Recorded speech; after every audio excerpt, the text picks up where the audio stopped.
Hi, good afternoon. Thanks for coming on a late Friday afternoon. I'm David Ruy. I'm chair of postgraduate programs here at SCI-Arc. Tonight's discussion, maybe debate, will be with regards to the current state of architectural technologies, I presume. As a way to introduce tonight's talk, because it's kind of fun, let's start with a little bit of a hot topic. Recently, you may have heard that an engineer at Google was placed on administrative leave for claiming one of their chatbots had a soul. Now, regardless of what you might think about such a thing, whether this is maybe true or not, and I encourage you to actually take the time to read the transcript between the engineer and this chatbot. At first, I just dismissed it outright. Okay, that's a crazy guy. Forget it. When I read the transcript, I wasn't so sure anymore. That's a pretty wild discussion, that took place, if you could even call it a discussion. But ultimately, I wondered why are we wondering if that's the big deal, to think that the AI had a soul or not, therefore are equals. Maybe the opposite is more interesting to think about, I thought. Maybe despite the high opinions I might have of myself, maybe I'm no different from a chatbot myself. Maybe I don't have a soul. That could be a different way of thinking about the equivalence. It's the latest in a lot of scary developments in the technological world in recent years. I wonder if any of us really believe that technology is still progressing and we're continuing to advance towards some utopia and machines will save us one day, Things suck, but tomorrow we'll have better machines, so it'll be better. I don't think many of us believe that anymore. So what is technology then, and where are things going, if not towards a better place? But maybe there are other good things that can happen that's not really about a kind of technological utopianism, but maybe there's some other interesting ways to think about what advancement and evolution and innovation might mean and what we look for when we look for that.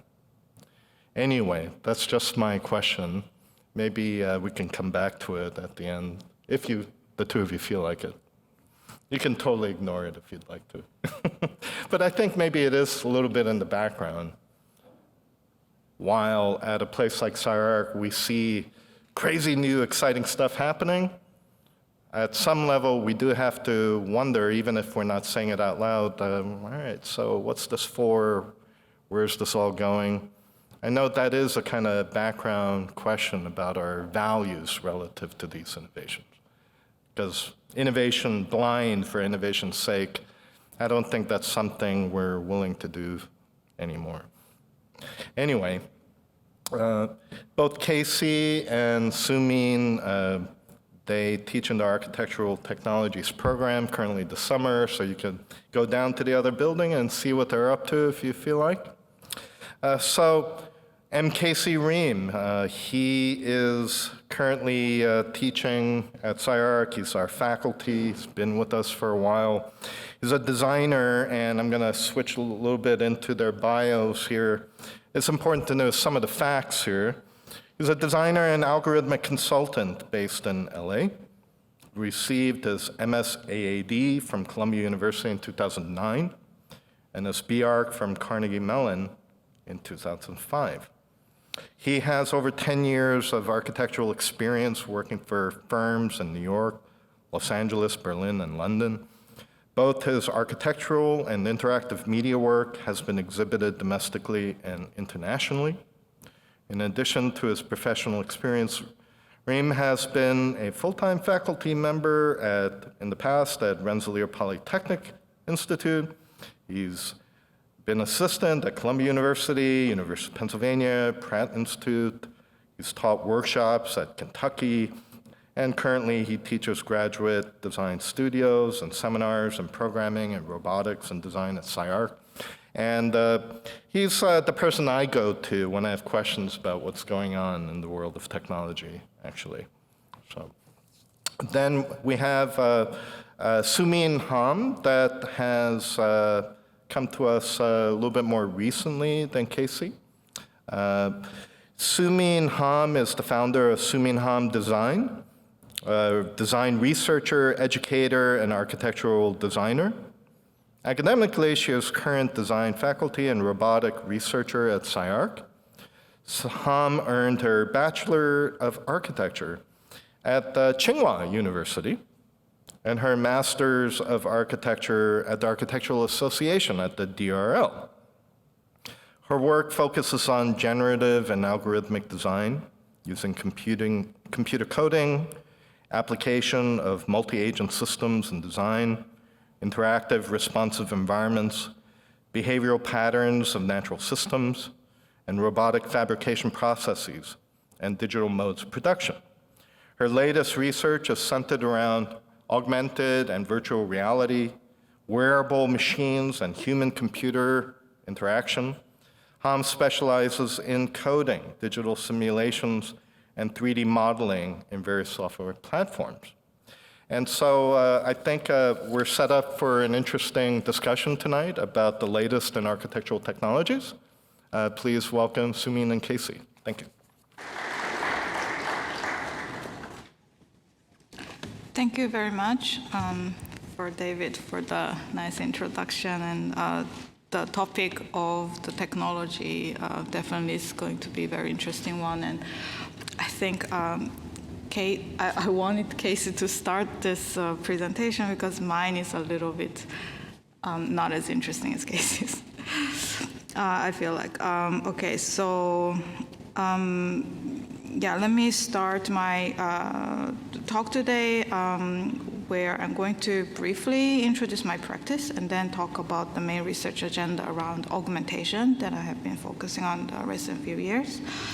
And this is my office and a small 2-person office registered in London.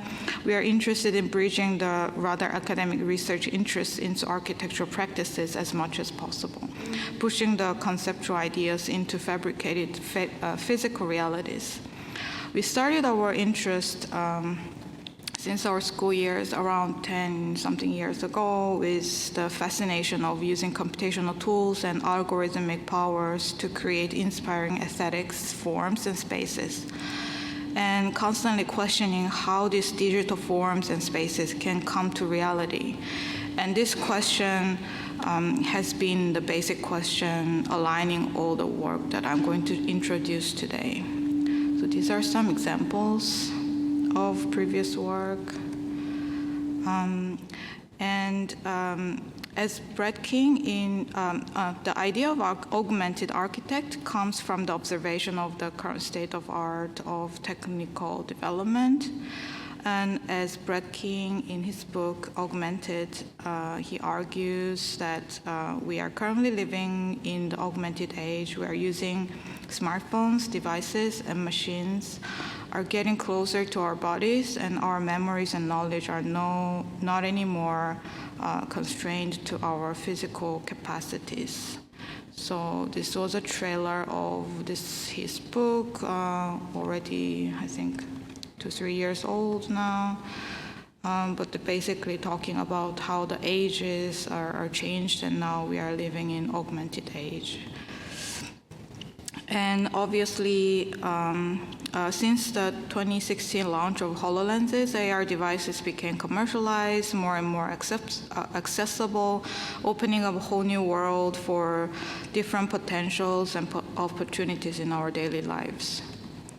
And obviously, augmented reality technologies will benefit lots of warehouse businesses, medical industries, and such. But as a designer and architect, we have been really curious how these will really affect our design practices, how we will design and construct our environment differently than before. So we have to establish a harmonious relationship between human, machine, and data. And as an architect, I have been interested in to think about these questions under the realm of architecture and construction. For the past decades, we have been really witnessing a great development in automation in construction. But most of the research has been focused on robotics, machinic processes such as 3D printing, robot arm. More of the cases had to rely on oversimplification of certain material processes and counterintuitive material behavior. They are exclusive to processes that involve delicate and procedural complexities. So we had to find an alternative solution to include creative material research into our design fabrication agenda. As an example, here is a project done by our student at Bartlett a few years ago.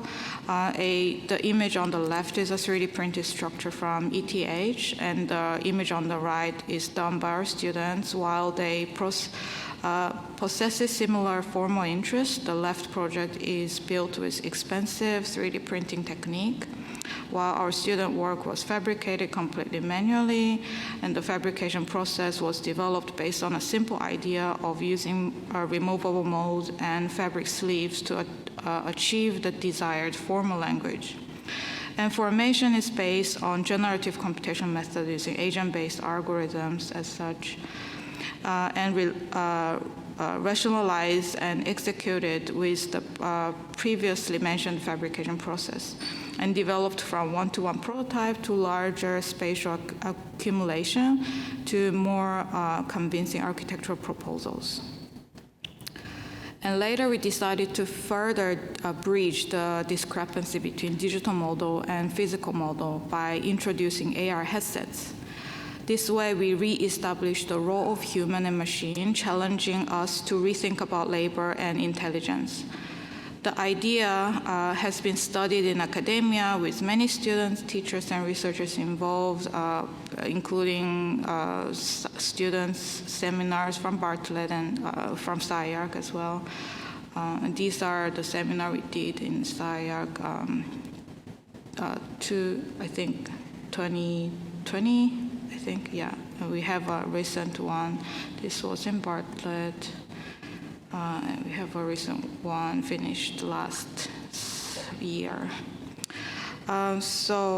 This Steampunk Pavilion is one of the projects I was going to introduce today. Was the first completed structure built entirely with augmented reality fabrication technique, designed by Guilin Jan, Cameron Yuhan, Igor Pantich, and myself. And this was a winning entry for Italian Architecture Biennale 2019 installation competition, built over the course of 2 months by around 14 full-time labor forces. This pavilion celebrates a short production pipeline from raw material to the final product, using algorithms in the design process to let simple repetitive parts to become a complex whole, and constructed by human manual laborers who are simply enhanced by wearing the AR lenses.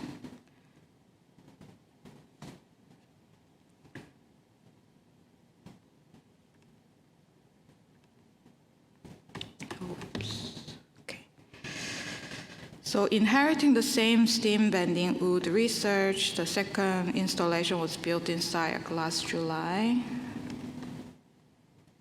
Apologies. And this project was a test to create appropriate enclosures with the same material system, so the system does not remain as a structural prototype, but a potential part of architectural spaces. So this was a SCI-Arc Gallery exhibition, was in July. And we also tested out a way to build installations as chunks and parts. So one can build parts pre-assembled off-site and do some simple assemblies on-site. So that was a bit of a difference between the previous pavilion work.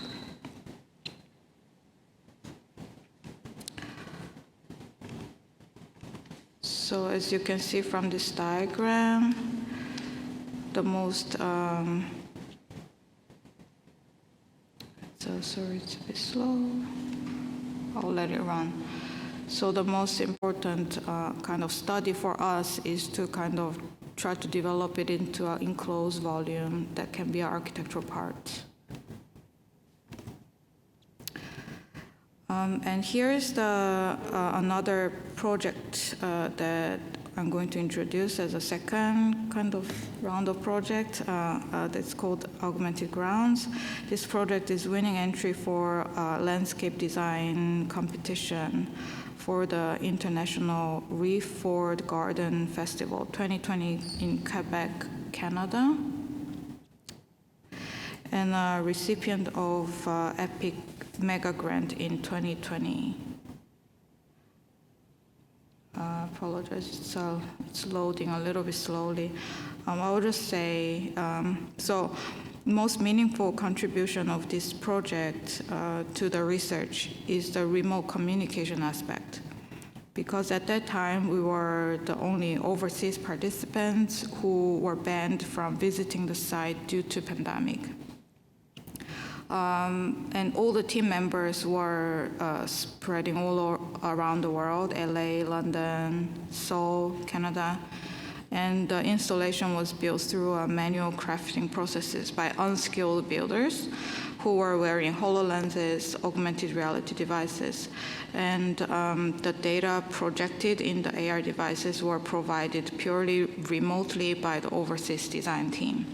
And we have also introduced a cloud-based digital twin where we could see the daily update from the site development and we could have provided our supervision remotely without visiting the site. And this exemplifies the future way of working and collaborating from distance and providing a good use case of existing technologies, and at the same time pushes and challenges the design creativity in the industry. So these were some kind of, so the video is showing, so this was the digital twin that we were kind of seeing in daily basis. On-site team was taking 360 pictures and uploaded to this platform, and we were able to see this more intuitively, a little bit like VR experience, so you can see and compare with digital model very intuitively. So we could have give supervisions of. So this was our kind of a final vision of it. Yeah. So it's the same project, but is proposed in an indoor installation for Seoul Biennale in 2021. And this was actually a same project, indoor version of it as an installation. For this one, we built together with a team of students from Seoul National University. The installation only took 2 weeks to complete without any high-tech machines or expensive materials, despite of the complexity of the form.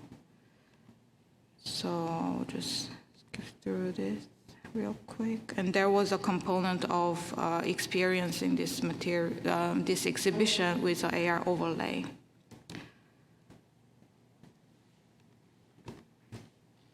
So as a conclusion, despite the latest work with a focus of AR, we are not only interested in AR.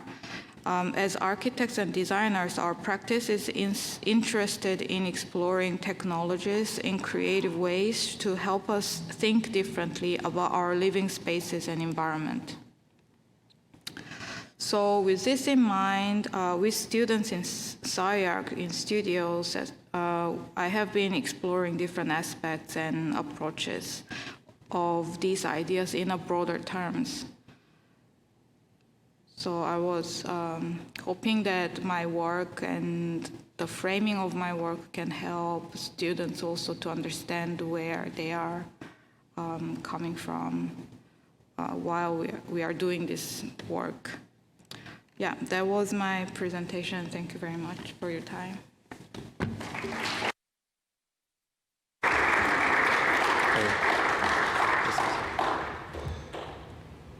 Okay, that was...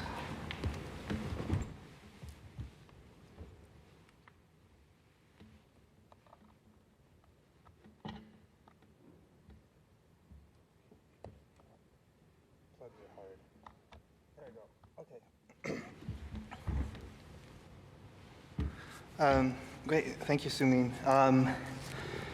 I'm going to go through two projects tonight. One a little bit more recent, one a little bit older. The first project that I want to show is a installation that we did also at the Seoul Biennale this past fall. We were asked by we were commissioned by the Seoul Metropolitan Government as part of their cities exhibition to begin to explore how the proliferation of smart city technology could affect things both at the kind of street level and also at the master plan scale. So we produced two pieces for the exhibition, one an interactive application, which this is a derivative version of. The one in the show used a LiDAR camera, so this is the kind of stepped-on version, to begin to explore like what the cultural and social opportunities there are in the proliferation of, let's call it a sensing state maybe, rather than a surveillance state, although that line's probably blurred based on your political leanings. But for us, what's interesting is the ubiquity of the kind of technology that, 10 to 20 years ago was in the purview of DARPA and the NSA, and Palantir is now so readily available. I think we run these tutorials with our intro studio and architectural technology about how to set up these kind of real-time apps. But how this space and starting to understand the tools of neural networks begin to operate and begin to take this data information from an RGB camera and parse it through a set of filters, abstracting the image into a series of numbers which then you can hang additional information on. So for example, we looked at training in neural networks on the kind of intense coloration of Seoul's signage and mapping the visitors into the graphic language of the night electric kind of streets in downtown Seoul, or hanging on top of that like sampled imagery from, oops, I'm terrible at interface. This is something I need to learn from Damian. I don't remember what buttons I'm supposed to push. Okay, yep, this one. Or beginning to sample some of the media works that dominate a kind of one aspect of online culture in most internet-based countries. And Seoul is interesting, I think, because I could train this safely on the works of Korean erotic cinemas, because they're essentially like a PG-13 rated, so there's no worry about the neural network learning anything too explicit. And at this point, I think the kind of figuration and distortion is so intense that no one would see it. But the other side that we wanted to explore with this is, how people begin to adjust their aesthetics, to how people frame their own image on social media based on the pressures of collectively valued platforms like Instagram and TikTok. So we began to mine. Anybody want to come closer? This thing was designed for like 10 to 15 feet. Asta, you're brave.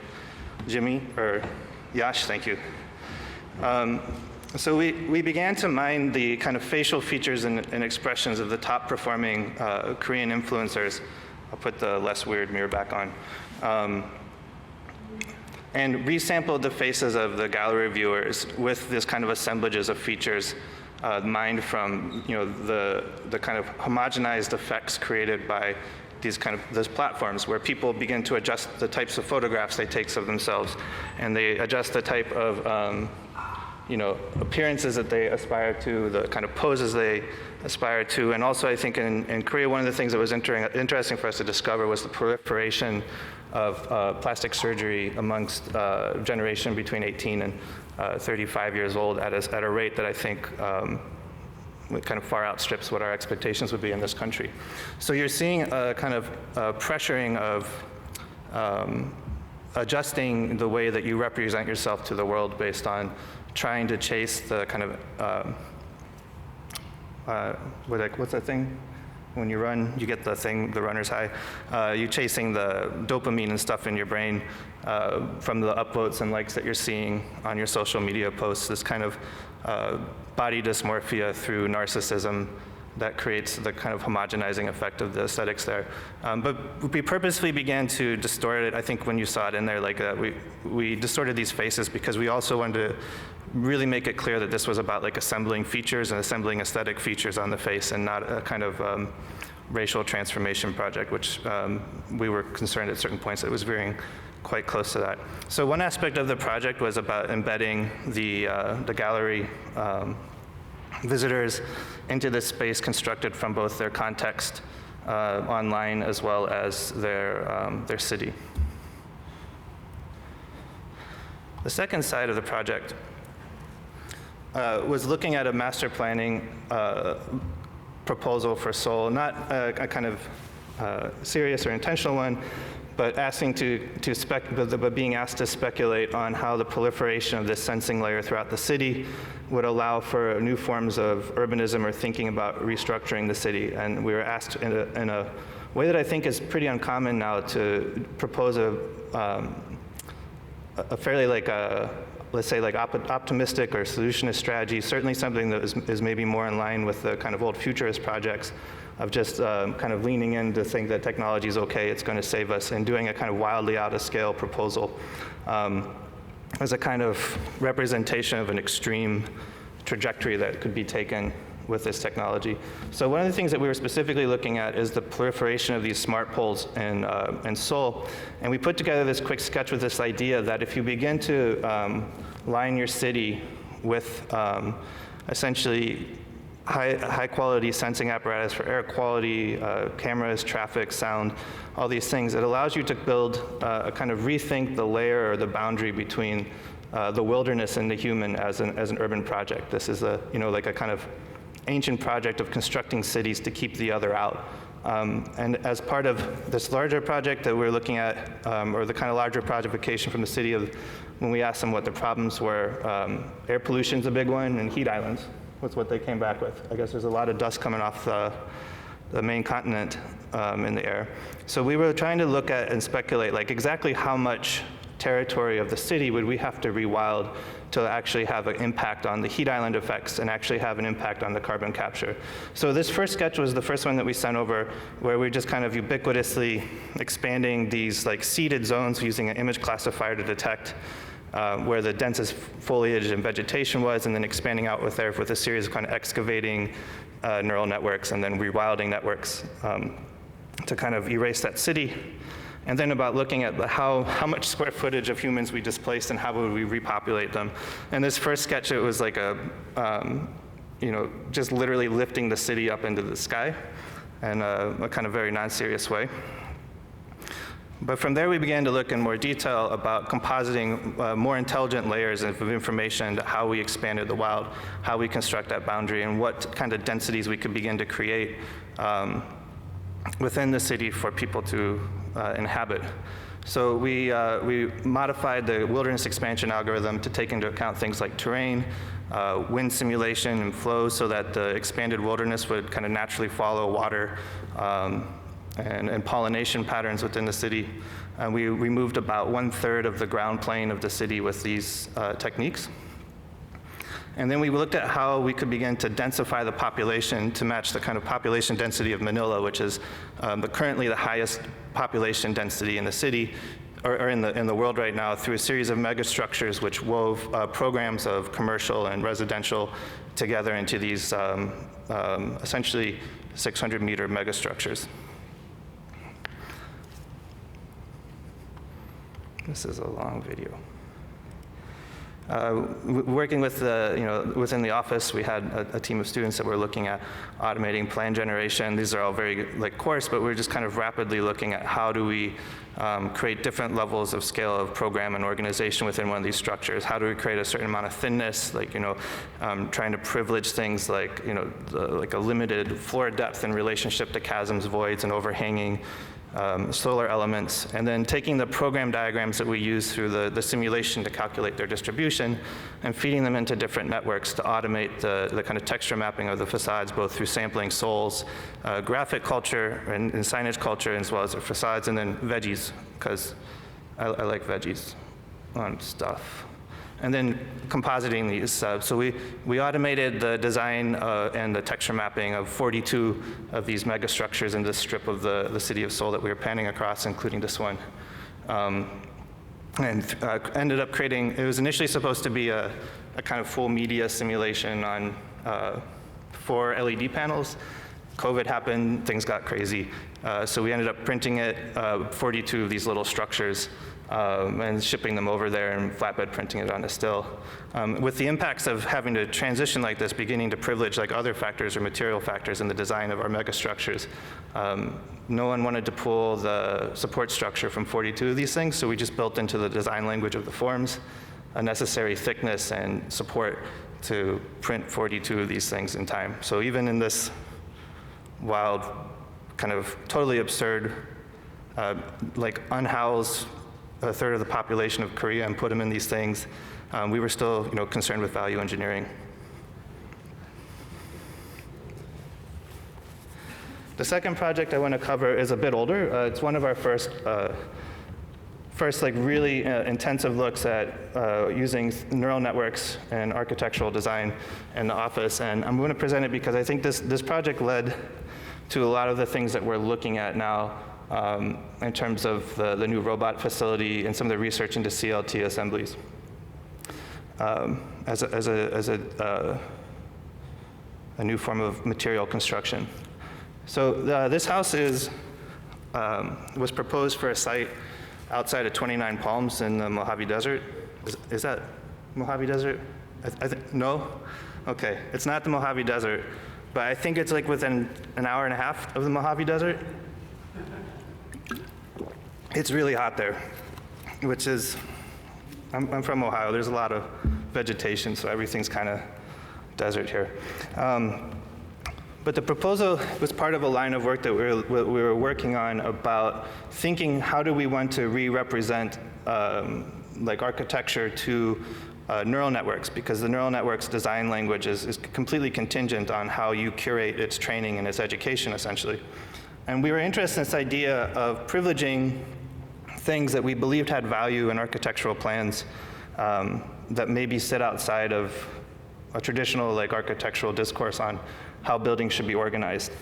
And for us, we've been preoccupied for a long time with Piranesi's Campo Marzio plan drawing in particular of that series, because which is the drawing itself is this incredibly convoluted and complicated etching that's incredibly detailed and high resolution, and has become this essentially armature that different architects can project their own projects on. For example, Michael Young, who is we were talking about this, and he has a whole line about how Campo Marzio is actually an entourage of object figures on a site, whereas if I zoom in at a certain level and crop the images in a certain way when I'm training the neural network, I can convince people that the Campo Marzio is actually an assemblage of thresholds and there are no figures or objects within that plan. So that was our approach, was we began to bias the machine in its learning on understanding the relationships between void and solid, and material and overhang and ceiling and roof and sections. So we began to create a stack of 2D and 3D neural networks to explore automating the design of this house in relationship to a drone survey we took of the site. This was the first version of the house. It was about 1,200 square feet and had a series of these like large masses that were kind of strewn throughout the building, I think because a huge portion of the data set was trained on kind of compressive architecture, which makes sense with the Campo Marzio being a large part of his data set. Additionally, we began to fold in more and more precedent from like Mies van der Rohe and Alvar Aalto, and particularly we like the hybridization of the kind of assemblage of columns that you see in the Villa Mara by Aalto, and juxtaposing that with the endless wall of Mies van der Rohe's country house, where you end up with these assemblage of stunted, definitely not endless walls, but really the kind of the lack of resolution of the figure or the diagram occurs through the fact that we're assembling so many of them. And like, full disclosure, like making a plan like this, you're just saying robot's going to build it, because if there's no column grids, and this would be a nightmare thing to try to measure out on site. But I think that's part of the argument, is like starting to look at if we unweight some of the standards that we've grown accustomed to within architectural design based on the needs for communication, the needs for ordering things, the needs of simplifying structural analysis, we can then privilege other aspects of architecture, which may be about the kind of organization of volumes and thresholds, and treating the interior partitions as a form of interface for communicating both to the architect, but maybe also serving as communicating the occupants about inhabiting these spaces, but also serving as an armature for layering different machinic vision-based effects. In the first version of the house, we were embedding all of the panels with LED screens, and we moved away for this to just kind of create a kind of figural texture pattern which undulates across the different interior partitions, with the intention that you could sample different portions of it and use it for like a augmented reality or other types of overlay. These kind of intense, this is actually not that intense compared to some of the other ones we've done, but these kinds of heightened ecoluminance saturations actually increase the performance of object detection and image detection algorithms that a lot of the non-human occupants of our architecture uses to navigate it. And then we did other stuff, like we put the big mass on the south side so we could use it as a passive thermal heater. So we're trying to be sensible to an extent, even though the kind of plan itself was something that we were aiming for, where the architecture, while performing spatially, would be completely unanalyzable through the kind of lens of partie or diagram, and kind of proposing that as in the future of architecture, these types of constraints are no longer relevant for evaluating it, which undercuts certain aspects of the discipline. Yeah, I think. Oh yeah, and then we started gluing sticks together. Sorry. So within the context of the desert house, we were primarily focused on the kind of formal divisions, but we immediately began to interrogate like what kind of material system we could use to construct the wallums, as we were calling them. So working with my partner Yasushi Ishida, we began to do a series of study models of testing topological optimization algorithms, actually embedding some of these ornamental patterns into the lamination pattern of the CLT panels, which we then extrapolated into a pavilion proposal, which was really just, we were hoping to build a small part of the house after the house project was canceled in Tallinn, but then Soomeen beat us, so we never got to build it. But this is kind of currently what we're working on right now, resolving these things further, like looking to remove more material and find different applications for this technology. And we'll actually be prototyping some of these panels now in the tent in the next month and a half, with the intention to actually bring these things out into the world. Thanks.